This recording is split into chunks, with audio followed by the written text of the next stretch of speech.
In 1969, in my home state of Tennessee, we were the fourth healthiest state in the United States. In 2009, we were the fourth unhealthiest. So what happened? We went from the fourth healthiest in 1969 to the fourth unhealthiest in 2009.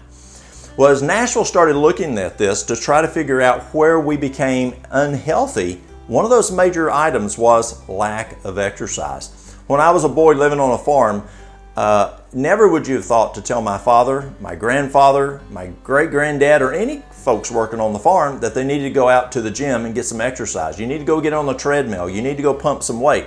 Not at all. They were throwing hay. They were digging digging holes in the ground with post hole diggers. They were cutting trees. A lot of physical activity. Today, that's a little different.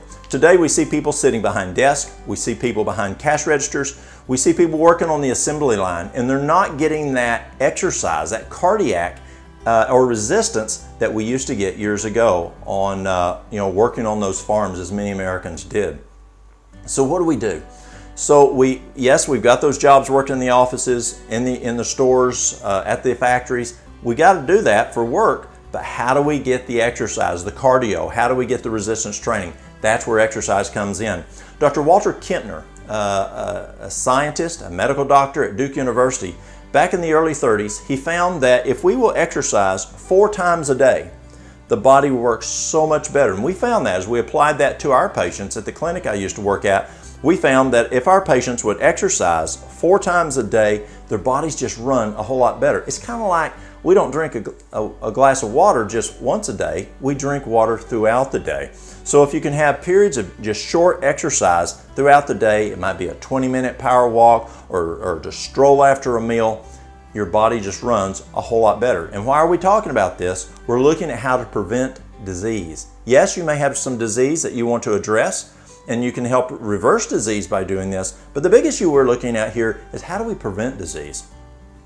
So how do we exercise? How can we get that cardiac exercise? There's a simple way of doing it, of where you just, whether you're walking, you're rebounding, you're swimming, you're cycling, you're rowing, and that's where you go 3 minutes fast, 1 minute slow. 3 minutes fast, 1 minute slow. It's called intermittent training, and that works extremely well. Now you can do it a little more highfalutin, where you take an Omron machine or something, and you put it on your chest. You set the watch, you take 220 minus your age, 220 minus your age, now that's the maximum heart rate, and then you start out 65% of that. And let's say 65% is 115. Then you want to get your target rate, which is going to be between 5 beats above that, and 5 beats below. That's your working range. 5 beats above, 5 beats below, so that's 120 and 110. So you go out and you walk until you get up to how much? 110, and then 120, and then you go slow until it comes back down to 110. I was walking with a fellow one day at the clinic, and we were walking, and we got up to say that 120, and we started strolling so it would come back down, and I noticed his watch wasn't coming back down. And I said, well, let's just plumb stop. Let's just stop and see what's going on. And we stopped, and it still wasn't coming down. I'm thinking, what's going on? And I said, are you thinking back at home? This man was involved in business. His wife is back at home. Are you thinking about home right now? He goes, yeah. I said, do you see that squirrel over there? Look at that bird. Isn't it beautiful out here today?